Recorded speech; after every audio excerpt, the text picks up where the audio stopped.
नमो भगवते वासुदेवाय। नमो भगवते वासुदेवाय। नमो भगवते वासुदेवाय। नमो भगवते वासुदेवाय। नमो भगवते वासुदेवाय। श्री सद्गुरु महाराज की जय। अवधूत चिंतन श्री गुरुदेव दत्त परम पूज्य श्री सद्गुरु संत ज्ञानेश्वर महाराज की जय। परम पूजनीय श्री सद्गुरु संत ज्ञानेश्वर महाराज साधकांचे मायबाप बालयोगी आणि भगवान विष्णूचे अवतार असलेले ज्ञानोबा यांचा श्री अमृतानुभव तथा अनुभवामृत नावाचा ग्रंथ आपण पाहतो. अमृतानुभवाचं हे 5वं प्रकरण सुरू आहे. या 5व्या प्रकरणामध्ये ज्ञानोबा सच्चित आनंद स्वरूप असं ज्या ब्रह्माला म्हटलं जातं किंवा त्या आत्म्याला म्हटलं जातं, त्या सच्चिदानंद 3 पदांचा ज्ञानोबा या ठिकाणी खुलासा करतायत. ही जी 3 पद आपण त्या ब्रह्माला किंवा आत्म्याला उद्देशून बोलतो, ज्ञानोबा सांगून राहिले की ही 3 पद त्या ठिकाणी नाहीत. त्या ठिकाणी कुठलंही पद लागू होत नाही, तो पदाव्यतिरिक्त असतो. किंबहुना याच्या उलट जी 3 गोष्टी आहेत आणखी, सतच्या उलट असत, चितच्या उलट जड आणि आनंदाच्या उलट दुःख, या 3 गोष्टी निवारण करण्यासाठी, निवृत्त करण्यासाठी श्रुतीनं आत्म्याला किंवा ब्रह्माला सच्चिदानंद म्हटलं गेले.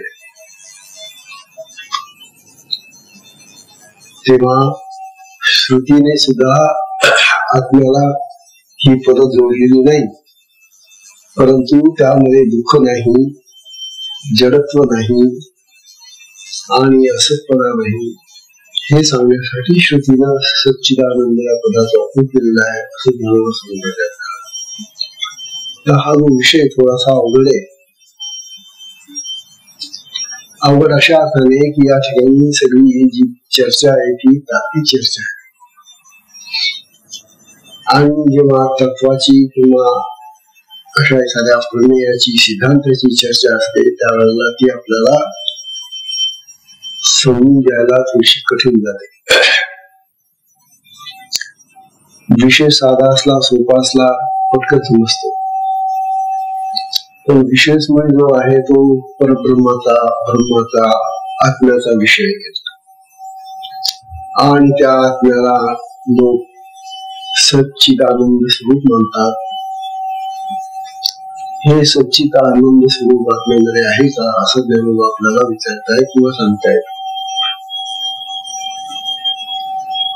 कारण हा जो सच्चिदानंद स्वरूप तुम्ही आत्मा म्हणतात त्याच्या ठिकाणी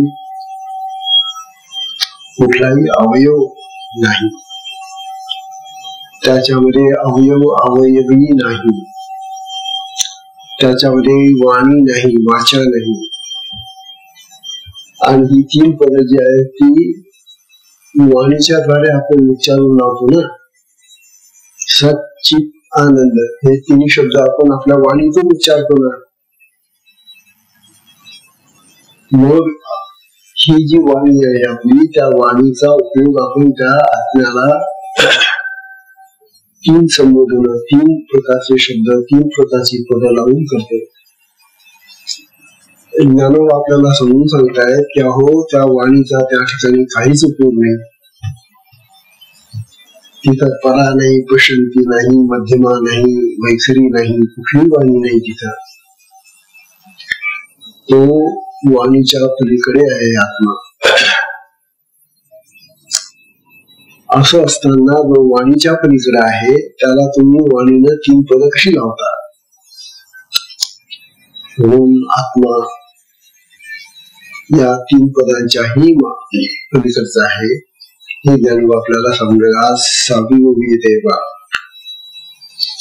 काल आपण कापराच्या उदाहरणावरून ज्ञानोबांनी आपल्याला प्रश्न समजून सांगितलं. आज आपल्याला जे सांगतायत ते 6व्या ओवीमध्ये ज्ञानोबा सांगतायत. पाहता 6वी ओवी ऐका. एरवी सच्चिदानंद भेदे चालवी 3 पदे. एरवी सच्चिदानंद भेदे चालवी 3 पदे. परी 3 मुनी आनंदे केली येणे. परी 3 मुनी आनंदे केली येणे. ओवी समजायला अशी कठीण जाते. ज्ञानोबा समजले. एरवी म्हणजे थोडा विचार करा. विचार करून पाहिलं असताना सच्चिदानंद ही जी 3 पदे, सच्चित आणि आनंद ही जी 3 पद आहे ती भिन्न भिन्न आहे, वेगवेगळे. सत्य वेगळं, चित वेगळं, आनंद वेगळा. हे तर खरं की नाही? आणि प्रत्येकाचा अर्थही वेगळा आहे ना. सतचा अर्थ जे अखंड राहत ते, चित्ता अर्थ जे प्रकाशमान आहे ते, आणि आनंदाचा अर्थ जे दुःखमय नाही ते सुखमय आहे ते. तेव्हा प्रत्येक पदाचा अर्थही भिन्न आहे.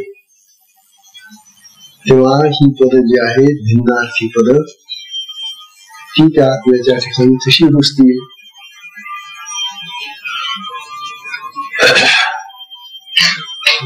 आपण आत्म्यामध्ये प्रेम आहे, आनंद आहे, सुखमय आहे असं जे वारंवार म्हणत असतो, कदाचित त्या आनंद स्वरूपाकडे लक्ष देऊन आपण त्या आत्म्यामध्ये हे 3 पद घुसळतो आणि मग तो आत्मा सच्चिदानंद स्वरूप आहे असं म्हणतो. परंतु आत्म्याचं जे स्वरूप आहे ते वाच्यवाचकतेच्या पलीकडचं स्वरूप आहे. हे वारंवार ज्ञानोबा याही मध्ये सांगणे. तरी 3 ओळी, या 3 पदांच्या ओळी म्हणजे कमी येते. ही 3 पद त्या ठिकाणी लागूच होत नाही त्या आत्म्याला.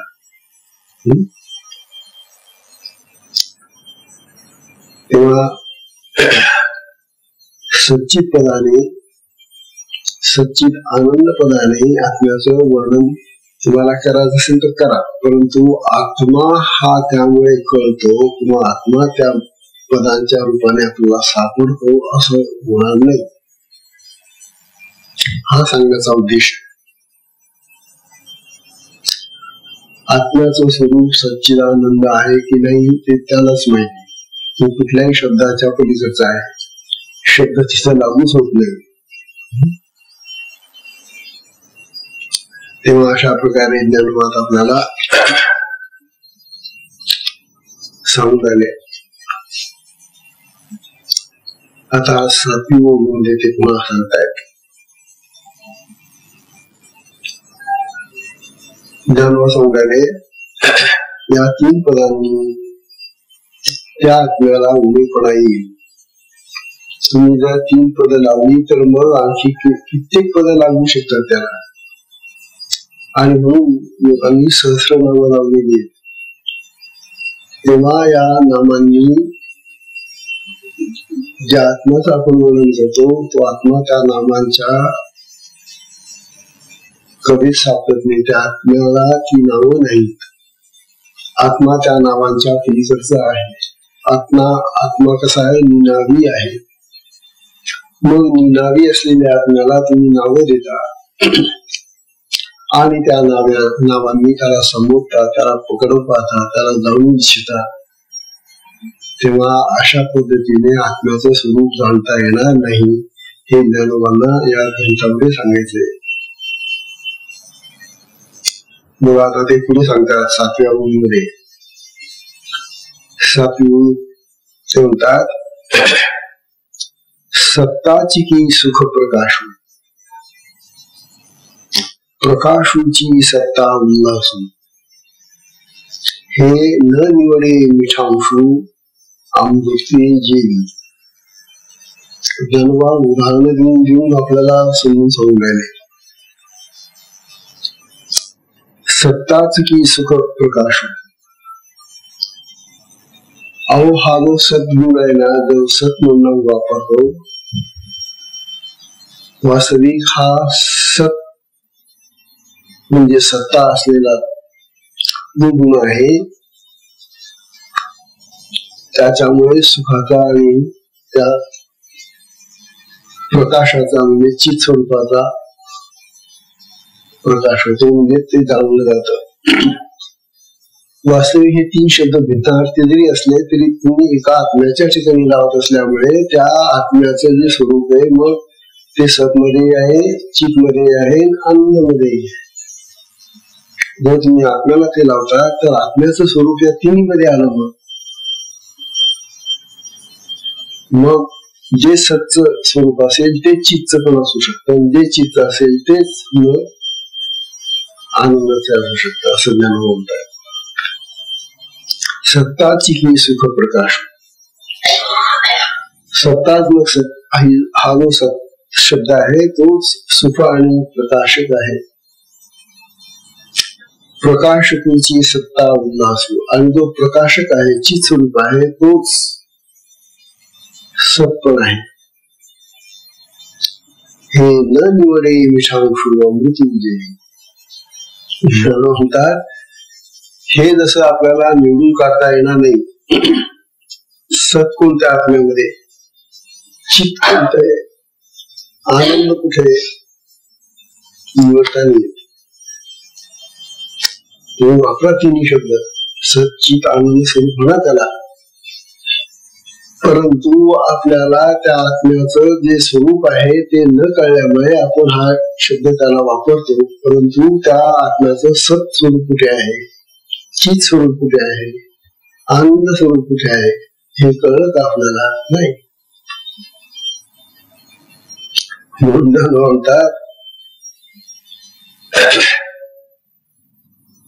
हे सच्चित आनंद ही पद कशासाठी आली, तर याच्या उलट जो भाव आहे, सतच्या उलट असत, चितच्या उलट जड आणि आनंदाच्या उलट दुःख, ही त्या आत्म्यामध्ये नाही हे सांगण्यासाठी ही 3 पद आलेली, असं ज्ञानोबा आपल्याला सांगून राहिले. तेव्हा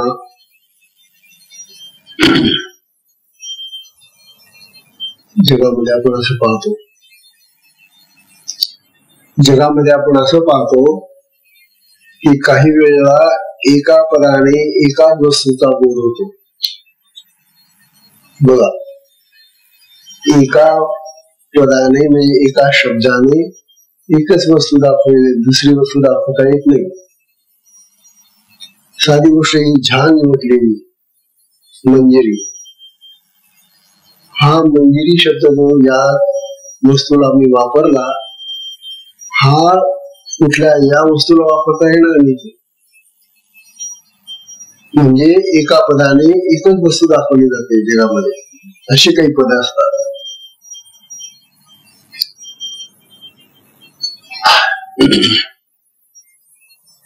काही वेळेला एका पदाने अनेक वस्तू दाखवल्या जातात. शब्द एक आहे पण वस्तू अनेक दाखवू शकतो तो. उदाहरणार्थ घट ठेवलेला, घट म्हणजे बडकं म्हणा, भांड म्हणा, हा घट शब्द अनेक वस्तूंचं दर्शन करू शकतो. कुंभ असला मलाही घट म्हणतात. घट आहे, कलश आहे, कळशी आहे, हे सगळे जे शब्द आहे ते एका शब्दाने अनेक वस्तू दाखवल्या जातात. तेव्हा लक्षात घ्या आता काय ज्ञानोबा सांगलेले. काही पद अशी असतात की एका पदाने एकच वस्तू दाखवली जाते. जशी आपली ठेवलेली नावं, आपल्याला जी नावं आपल्या आईबापांनी दिलेली आहेत ती नावं घरामधल्या इतर माणसाची नसतात. हे तर खरं की नाही? मी तर गोंधळ होईल सगळा. समजा सगळ्यांची नाव आपण सारखीच ठेवत बसलो, मुलांची, मुलांची, मुलींची, किती गोंधळ होईल. मग कोणाला हाक माराल तुम्ही? म्हणून ज्याचं नाव घेतलं तो एकच असतो घरामध्ये. म्हणजे एका शब्दाने फक्त एकच व्यक्ती दिसते, एका पदाने एक वस्तू. काही अशी पद असतात, काही असे शब्द असतात की त्या शब्दाने अनेक वस्तूंची आपल्याला स्थिती कळते, बोध होतो.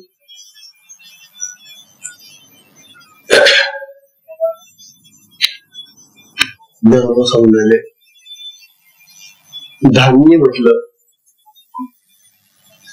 शब्द एकच आहे पण कितीतरी प्रकारचे धान्य आहेत. मग ज्वारी घेतली तरी धान्य आहे, बाजरी घेतली तरी धान्य आहे, गहू घेतलं तरी धान्य आहे, तांदूळ घेतले तरी धान्य आहे की. तर एकच आहे धान्य, परंतु एका पदाने अनेक वस्तू दाखवल्या जातात. असं ज्ञान. काही वेळेला पद अनेक असतात, शब्द अनेक, पण वस्तू एकच दाखवली जाते.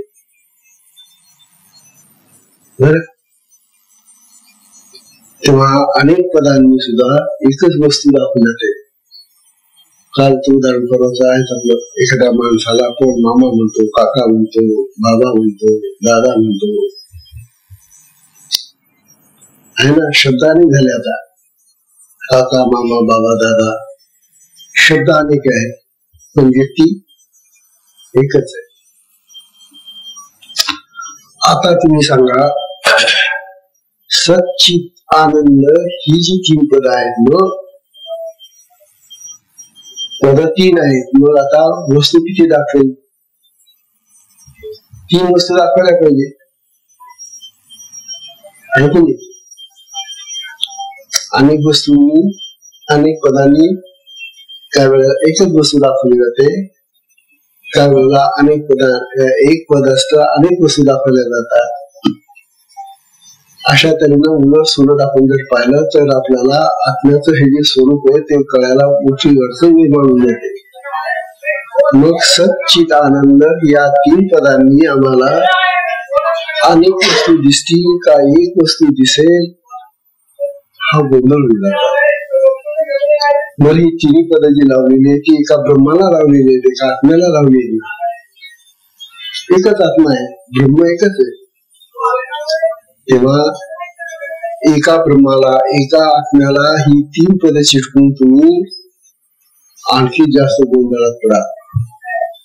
आत्मा तर एकच एक आहे, ब्रह्म एकच एक आहे, ते अनेक होऊ शकत नाही.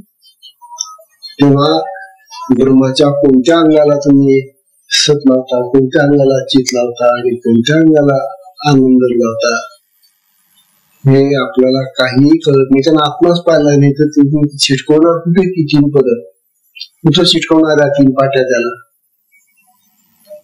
म्हणून आत्म्याचं हे स्वरूप नाही असं ज्ञानोबा आपल्याला वारंवार सांगतो. तेव्हा एकाच ब्रह्माचे ही 3 नावं किंवा अनेक नावं जी लोक लावतात, त्यामुळे लोकांमध्ये मत विभागणी होते, अनेक संप्रदाय तयार होतात. म्हणून आपल्या या हिंदू शास्त्रामध्ये नैयायिक आहे, तार्किक लोक आहेत, वेदांती आहे.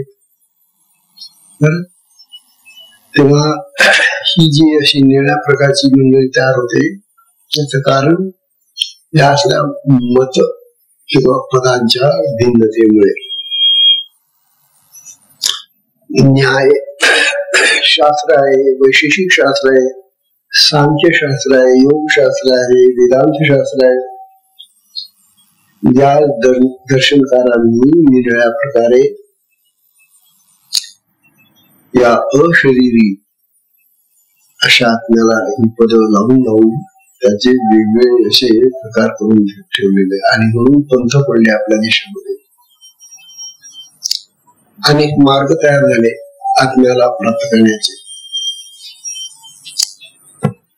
परंतु ज्ञानोबा म्हणतात या कुठल्याही पदाला तो आत्मा मानत नाही, आत्म्याला ती पद लागत नाही. आत्मा निरवयव आहे, एकच एक आहे हे ओळखा आणि एक व्हा. तेव्हा ही भेद पद्धती आत्म्याच्या बाबतीमध्ये चांगली नाही. आत्म्यामध्ये भेद नाही, आत्म्यामध्ये तुकडे नाही. आत्मा एक संघ आहे, एकही त्याला म्हणता येत नाही, तो एकाच्याही पलीकडचा आहे. अशा प्रकारे ज्ञानोबांनी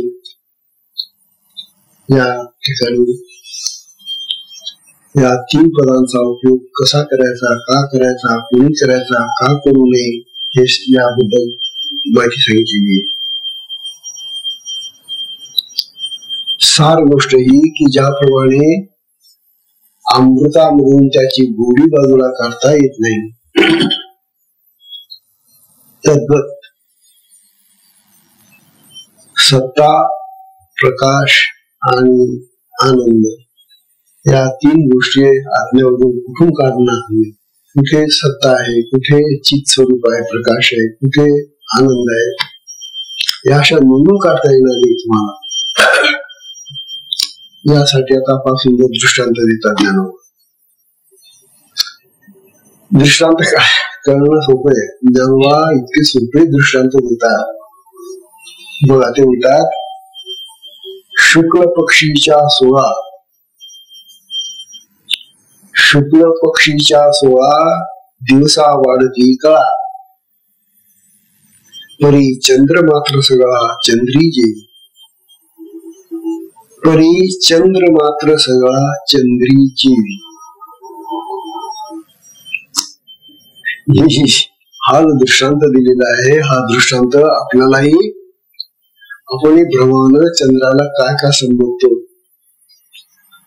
वास्तविक प्रतिपदेपासून पौर्णिमेपर्यंत चंद्राच्या कला वाढत जातात. हे पाहतो एक एक कला वाढते आणि तो पौर्णिमेला पूर्ण चंद्र दिसतो आपल्याला.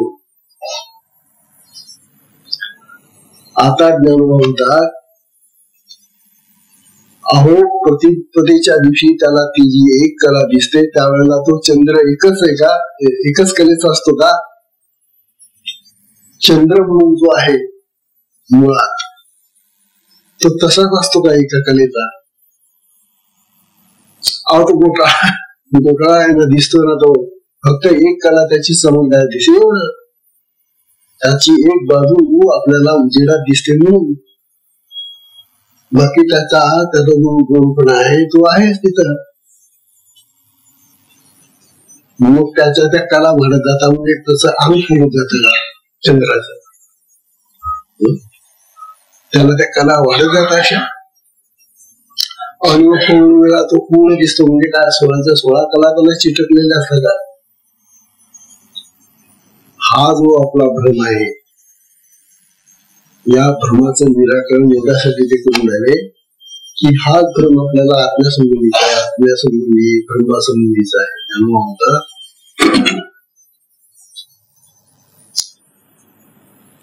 त्या चंद्राच्या एक एक कला वाढत 16 ज्या दिवशी होतात त्यावेळेला तो चंद्र पूर्ण झाला असं आपण समजतो. पौर्णिमेचा पूर्ण चंद्र अशी आपली समजूत आहे. अरे बाबांनो, तो चंद्र पौर्णिमेलाच पूर्ण होतो असं नव्हे, तो प्रतिपदेला पूर्णच होता ना. फक्त तुम्हाला एक कला दिसली म्हणून तुम्हाला असं वाटलं की तो अपूर्ण आहे. म्हणजे तुमच्या दिसण्यावर, तुमच्या पाहण्यावर चंद्राचं असं अवलंबून आहे का? तुम्हाला एक कला दिसली, चंद्राला एकच कला असली पाहिजे का? नाही. बाकीच्या कला तुम्हाला दिसत नाही म्हणून. चंद्र तर तसा पूर्ण होऊन आहे म्हणून ते सांगतात आपल्याला आता या ठिकाणी. शुक्ल पक्षीच्या सोळा दिवसा वाढती का? एक एक दिवसाने एक एक कला वाढत जाते. परी चंद्र मात्र सगळा चंद्री देवी. मात्र तो चंद्र सगळाचा सगळा, त्या कला जेव्हा वाढत असतात त्यावेळेला तो सगळाचा सगळा पूर्णच असतो. हा आमच्या दृष्टीला दिसणारा जो भ्रम आहे, दृष्टीला जो दिसणारा चमत्कार आहे, त्यामुळे आम्हाला चंद्र वाढतो आणि कमी होतो, त्याचा क्षय होतो. मग मध्य पक्षामध्ये तो कमी कमी होत जातो. मग त्याच्या त्या कला गळून पडतात का? गळून कुठे पडतात? मग सापडली का एखादी गळालेली कला तुम्हाला कधी? बघा, मला काल एक चंद्राची कला सापडली, मध्य पक्षात त्याची एक कला गळून गेली ना, व आणली. कधी कोणा सापडली का? मग त्याचा एक एक कला कमी कमी होण्याने तो चंद्र अपूर्ण झाला किंवा एक एक कला वाढण्याने तो पूर्ण झाला हे म्हणणं शोभत नाही आपल्याला. तो परिपूर्णच आहे. चंद्रामध्ये अपूर्णता काहीच नाहीये. आपल्या पाहण्यात पूर्णता अपूर्णता आहे. आणि ती काय आहे? तर त्यांचं जे परिभ्रमण आहे, त्या परिभ्रमणामुळे आपल्याला हे असं दिसतं. चंद्र ज्या पृथ्वीच्या भोवती फिरून राहिला, पृथ्वी सूर्याभोवती फिरून राहिली, हे सगळे जे ग्रह फिरून राहिले आणि आपण त्या पृथ्वी ग्रहावर बसलेलो असल्यामुळे आपल्याला ते तसं दिसतं. गुरु असेल, चंद्रामध्ये काहीच फरक नाही. तेव्हा हा जो दृष्टांत आहे ज्ञानोबा देत आहे, तसं ते जे परब्रह्म आहे त्या परब्रह्माला तू किती नावं चिटकवणार? तेव्हा सच्चित आनंद योगापदांनी त्या परब्रह्माचं वर्णनच होऊ शकत नाही. कारण ते वर्णनात त्याला किती शब्द लावले, तुम्ही किती लावले तरी ते तुमचं वर्णन त्या आत्म्याला, त्या परब्रह्माला लागू होत नाही. किंवा दुसरं फार छोटस उदाहरण देतात ज्ञानोबा. चंद्राचं उदाहरण दिलं. वाटलंच पाहिजे आपल्याला, हे आपला जो भ्रम आहे, आपल्याला जे वाटतं चंद्र वाढून राहिला आणि चंद्र कमी होऊन राहिला, हे चंद्राचं वाढणं आणि कमी होणं, क्षय होणं, त्याचा या गोष्टी त्याच्यावर घडत नाही, त्या आपल्या दृष्टीने दिसतात. त्यानंतर पुढचं उदाहरण ज्ञानोबा देऊन राहिले. नदी उभी अशी बोलाता, इथं फार सोपी आहे. थेंबी पडता उदक, थेंबी पडता उदक, थेंबी धरू ये लेख, थेंबी धरू ये लेख, परी पडिला ठाई उदक वाचुनी आहे, परी पडिला ठाई उदक वाचुनी आहे. आता पाण्याचे थेंब पडतात, हे तर तुम्ही नेहमी पाहता. पाऊस आला की थेंब आले बरं का, थेंब पडून राहिले पाहता ना. पावसाचे थेंब, पाण्याचे थेंब जेव्हा पडतात तेव्हा ते तुम्हाला मोजता येतात. समजा आपण बाहेर काही कामासाठी गेलो, पावसाचे थेंब आले तर ते आपल्या अंगावर पडतात. ते मग आपलं हे जे कपडे बिपडे असतात त्याच्यावर आपल्याला मोजता येतात की थेंब पडले, हो डोक्यावर 3-4 पडले, अंगावर पडले, हातावर पडले. वास्तविक थेंब म्हणजे काय? थेंब म्हणजे पाणीच आहे ना. तुम्ही त्याला थेंब म्हणता का तर एक विशिष्ट आकाराने ते पाणी तुमच्या अंगावर पडलं म्हणून किंवा जिथं पडलं असेल म्हणून त्याला तुम्ही थेंब नाव दिलं. पाण्याला थेंब असं नाव देता का? तुमच्या माठामध्ये पाणी भरलेलं आहे, किती थेंब भरले सांगा बरं. हा बरं, तुम्ही ग्लास मध्ये पाणी घेतलं प्यायला, किती थेंब पिऊन राहिले तुम्ही? थेंब हे जर तुमचं मोजण्याचं यंत्र माप असेल तर मग तुम्हाला मोजता आलं पाहिजे ते पाणी.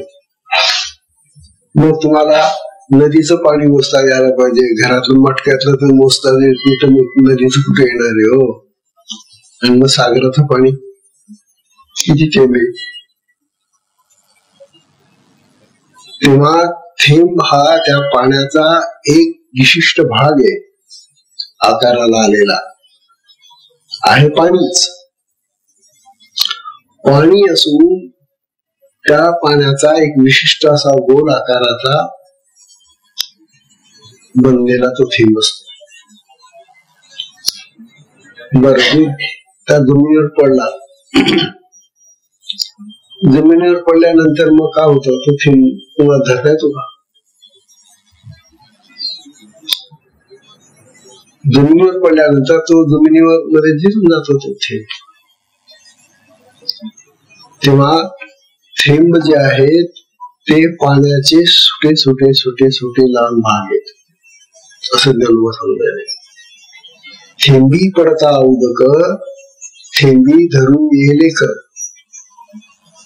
म्हणजे थेंब खाली पडत असताना आम्हाला लेख म्हणजे त्याचं मोजमाप करता येतं, किती थेंब पडले हो. आता थेंबांची आम्हाला गणती करता येते, परंतु तरी पडिला ठाई उदक वाजवी आहे. परंतु पाण्याशिवाय, उदक म्हणजे पाणी, पाण्याशिवाय त्या थेंबांना काहीतरी दुसरं आहे का? काही नाव आहे का दुसरं?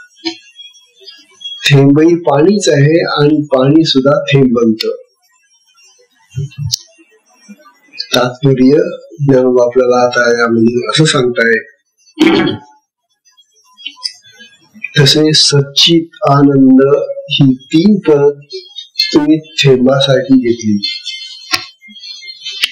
आणि ती त्या ब्रह्माला किंवा त्या आत्म्याला चिटकवली. आणि तुम्ही म्हणता की बघा आता आम्ही आत्मा ओळखला, सच्चित आनंद स्वरूप आहे तो आत्मा. कसा आहे आत्मा? सच्चिदानंद स्वरूप आहे.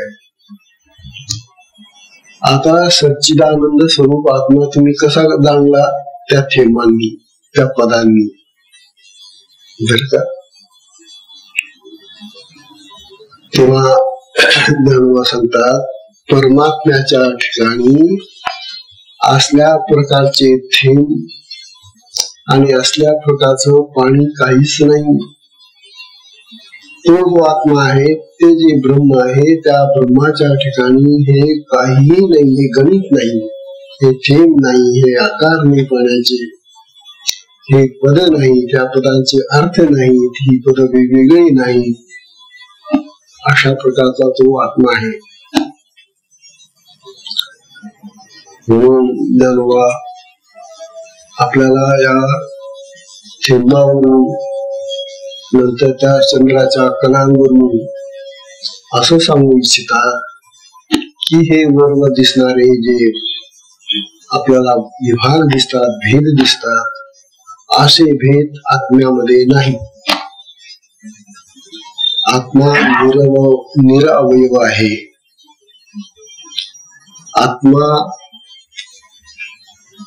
अभिन्न आहे, भिन्न नाही, भेद नाही. आत्मा या सगळ्या तुमच्या वाच्य आणि पदार्थाच्या पलीकडचा आहे. तो कुठलाही पदार्थ नाही. कुठल्या पदार्थाची उपमा त्याला द्याल तुम्ही आणि मग तुम्ही पद त्याला चिटकवा. ती जर वस्तूच नाहीये तर तिला या पदांची गरजच नाही ना. आत्मा काय अशी वस्तू आहे का? जसे आपण खोल्या बांधतो, घर बांधतो आणि त्याला नावं देतो खोल्यांना, नंबर 1 2 3 4 5 काय अंक द्या आणि नाव द्या. तसा आत्मा जड वस्तू नाही. जड नाही म्हणजे तो चित स्वरूप आहे असं म्हणतो. परंतु हे त्याचं जे चित स्वरूप आहे ते तुम्ही त्या पदाने त्याला सांगू नका. या पदाने मी तुला ओळखतो असं म्हणू नका. तो असेलही चित, असेल तो असत, तर तो सत असेल तो आनंदमय, परंतु त्या पदांनी तुम्ही त्याला ओळखू नका असं ज्ञान आपल्याला म्हणू. हे बा पदांनी ओळखण्यामध्ये फसगत कशी होते बरं. आपण कसे फसतो शब्दांनी. शब्दांनी फसगत अशी होते की एखाद्या माणसाचं नाव आपण ऐकलं, काय नाव आहे त्याचं नाव शिवाजी. हो ते शिवाजी पाटील पाहिले का तुम्ही. हो हो. आता नाव शिवाजी आहे बरं का. मग आपल्या मनामध्ये असा भाव निर्माण झाला की आपण शिवाजींना ऐकलेलं इतिहासामध्ये. शिवाजी महाराज पराक्रमी गेले. मग हा पाटील आता जो कोणी शिवाजी तो त्या शिवासारखाच काहीतरी असेल वो पराक्रमी. पण प्रत्यक्ष पाहिलं तर तो इतका भिसारला, इतका गलिच्छ, काही तेजनी हाडकुळा, त्याच्यामध्ये काही सामर्थ्य नाही, शक्ती नाही, कुठल्या प्रकारचं काही अवसान नाही, नाव मात्र शिवाजी. अशी कितीतरी पद आहेत आपल्या बोलण्यामध्ये येतात. पद वेगळं असतं, त्या पदाच्या विरोधी अर्थ देणारा तो मनुष्य किंवा ती व्यक्ती असते. तेव्हा पदाप्रमाणे अर्थ होऊनच असं काही नाही. तेव्हा पद वेगळं असतं, पदाच्या वेळेला अर्थ वेगळं. नाव सोनूबाई, हाती कथलाचा वाळा. हा वा वा. काहून नाव काय आहे? सोनूबाई आहे नाव. सोन्याचा एक ते दागिना पाहिजे ना तिला, पण तिच्या हातामध्ये कथलाचे दागिने लागलेले. पद आणि ती व्यक्ती यांच्यामध्ये साम्य नसतं. तेव्हा सच्चिदानंद पद लावून तुम्ही त्या आत्म्याला त्या सच्चिदानंद पदाने कसं काय ओळखणार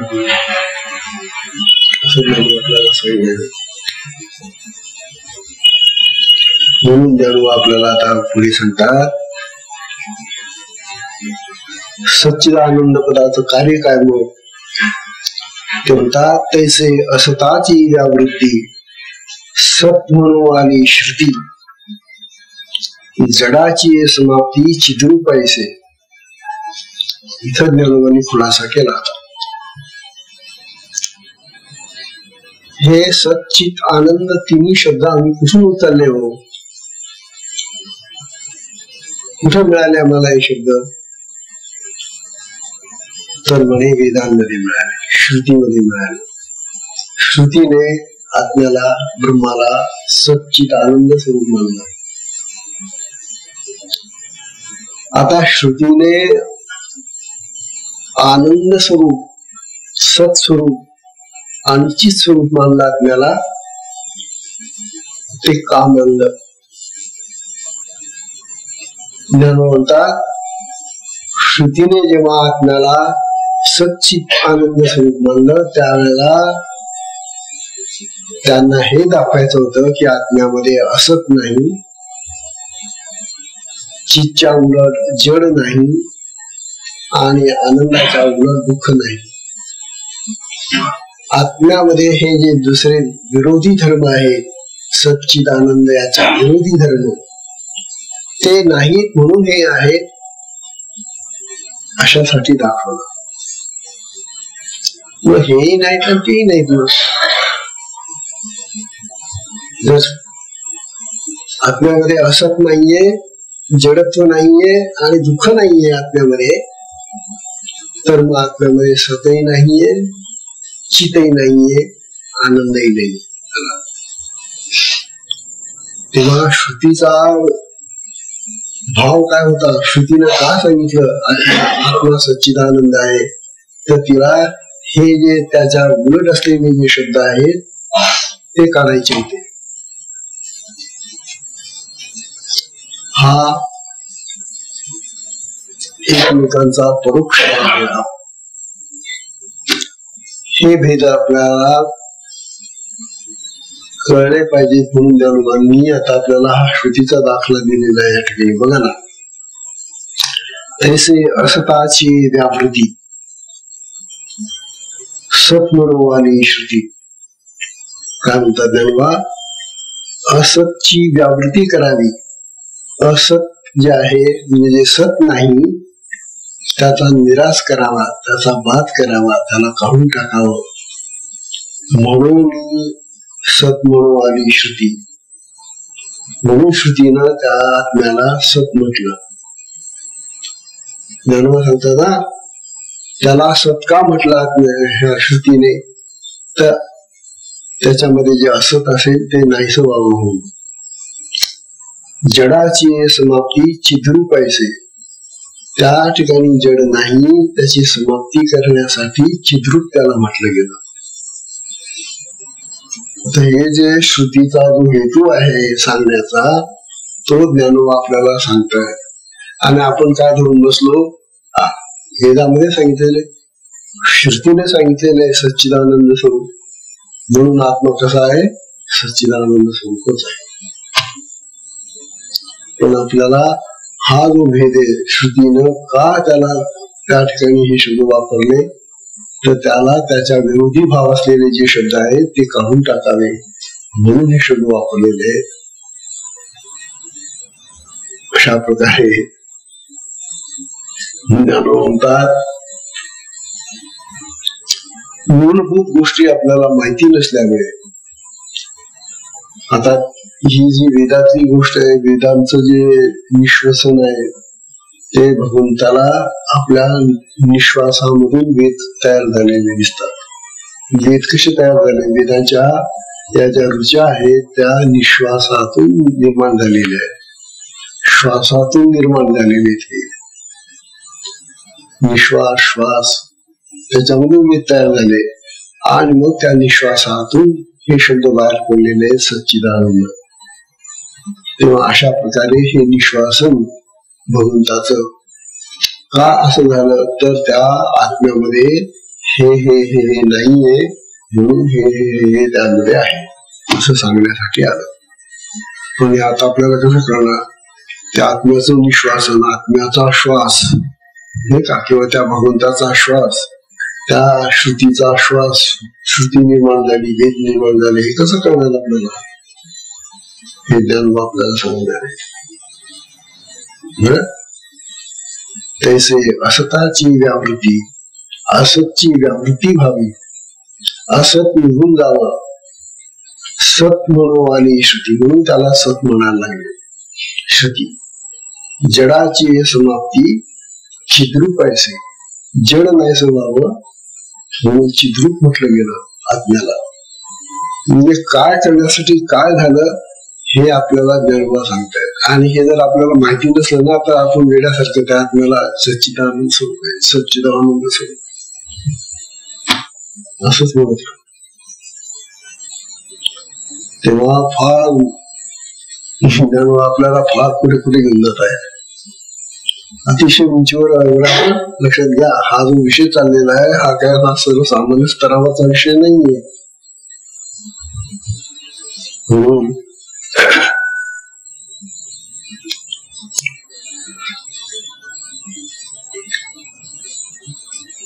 आपण दिसणाऱ्या वस्तूला भुलून जातो, कारण आपला स्वभाव कसं झालेला आहे ना, दिसली वस्तू किंवा ती अशी असली पाहिजे, नंतर अशी असली पाहिजे, नेता अशी असली पाहिजे.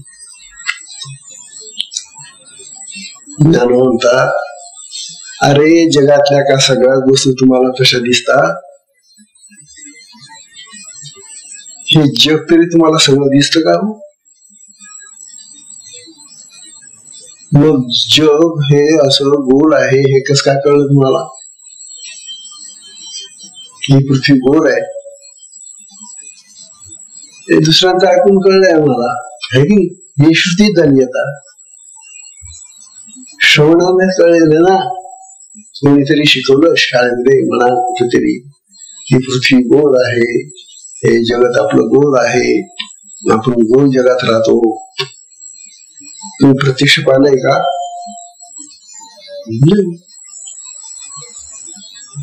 एवढं मोठी पृथ्वी कुठं पाहणार आहे? म्हणून आम्ही श्रुती म्हणजे जे बोललं गेलेलं आहे ना, जे सांगितलं गेलं आहे ना, ते कोणीतरी जाणलं असेल आणि त्याने जे सांगितलं तेच मग प्रचारात आलं आणि तेच आम्ही धरून ठेवलेलं असत. म्हणून श्रवणावर आमचा फार मोठा विश्वास असतो. आम्ही जे ऐकलेलं असतं त्याच्यावरच आमचा हट्ट असतो. हेच खरं असेल. म्हणून भलत भलत श्रवण करू नका. अशा ज्ञानदेवांच्या मुखातून निघणार हे जे आहे ते श्रवण करा, कारण ते त्यांचे अनुभवाचे बोध आहेत. नुसते साधे नाही, अमृताचे अनुभव आहेत, ते आत्मानुभव आहेत. आणि असे आत्मानुभव जेव्हा आपल्याला ऐकायला मिळतात त्यावेळेला खरं काय हे स्पष्ट होत. तेव्हा जग दिसून येत नाही. कितीतरी जगामध्ये अशा गोष्टी की आम्ही ऐकू नये. वंद्या पुत्र ऐकून वंदेला पुत्र होईल कधी. वंद्या स्त्री आहे, तिला मुलबाळ होत नाही, तिला वंद्या म्हणतात. त्याला वंद्या पुत्राचा आज वाढदिवस आहे म्हणे. असेल का वाढदिवस इथं? तिला पुत्रच नाही तर वाढदिवस होईल कसा? पण शब्द ऐकून वंद्या पुत्र म्हणजे शब्द आहे पण वस्तू नाही. ऐकून तसा परमात्मा आहे. आत्मा आहे की नाही? आहे. नाही म्हणेल हो, आत्मा आहे पण दिसतो का? म्हणजे आपल्याला कित्येक वस्तू अशा आहेत की ज्या वस्तू आहेत म्हणून आम्ही घरी धरून ठेवलेल्या आहेत, पण आम्ही प्रत्यक्ष त्या पाहिलेल्याच नाही. जसं जग प्रत्यक्ष पाहिलंय का? नाही. आहे. वंद्या पुत्र शब्द आहे पण पुत्र पाहिला का? नाही. तसा हा जो आत्मराज आहे, आत्मा किंवा ब्रह्म, हा जो ब्रह्म किंवा आत्मा हा शब्द आहे, तो शब्द मी ऐकलेला आहे. अनेक लोक म्हणतात, आम्ही पण म्हणतो आत्मा आहे. पाहिलाय का? नाही. म्हणजे आम्ही श्रवणाने ऐकण्याने बऱ्याच वेळेला काही गोष्टी पकडून धरलेल्या आहेत. त्यांचा अनुभव नाही मला, आणि अनुभव येणंही शक्य नाही. आत्म्याचा अनुभव काय असा येतो का? पुष्कळ वेळेला आमच्या पुष्कळशा गोष्टी या ऐकीव असतात. ऐकीव गोष्टीवर आमचा सगळा भरोसा असतो. म्हणून आपल्याला सांगता, ऐकीव गोष्टी ऐका तुम्ही, पण त्याच्यावर भरोसा ठेवू नका. शेवटी ती ऐकीव गोष्ट आहे ना, ती खोटी होण्याची शक्यता असते ना, नाही का? तेव्हा ऐकीव गोष्ट ही तशीच असली पाहिजे असं नाही. तेव्हा ज्ञानोबांनी आपल्याला या जवळजवळ 10 ओव्या झाल्या आपल्या, या 10 ओव्यांमधून आपल्याला आत्म्याचं स्वरूप समजून राहिले. ते आत्म्याबद्दल आपण खूप ऐकतो, खूप वाचतो, खूप बोललं जातं, खूप आपण श्रवण करतो, परंतु प्रत्यक्ष त्या आत्म्याचं स्वरूपच आम्हाला पाहायला मिळालं नाही. मग काय? म्हणून ज्ञानोबाने आता ज्ञानेश्वरी ती ओवी लिहून ठेवली होती बा. ही दुसऱ्या अध्यायामध्ये लिहिली ज्ञानेश्वरीच्या. ज्ञानोबा म्हणतात, हा तर्काची दिठी, हा तर्काची दिठी गोचर नव्हे किरीटी. अरे हा आत्मा हा भगवान तर्काच्या दृष्टीनं कधीही दिसणारा नाही, गोचर म्हणून दिसणे. तर्काच्या दृष्टीनं तर्क करून हा कधीही दिसणारा नाही. ध्यान याची भेटी उत्कंठाव आहे. त्याच्या भेटीसाठी जे ध्यान लागतं ते ध्यान सुद्धा वाट पाहत बसतं. त्या ध्यानामुळे एकदम येत नाही तो आत्मा. खूप समाधी लागल्यानंतर ती ध्यानाची ध्यान होते, धारण्याची, मग समाधी लागते. समाधीच्या पुढे मग आत्मा दिसायला लागतो. बरं, तेव्हा ध्यान याची भेटी उत्कंठाव आहे. अशा प्रकारे ज्ञानवाणी ज्ञानेश्वरीमध्ये सुद्धा आपल्याला या आत्म्याबद्दल सांगितलेलं आहे. असा हा जो आत्मा आहे तो आत्मा आपल्याला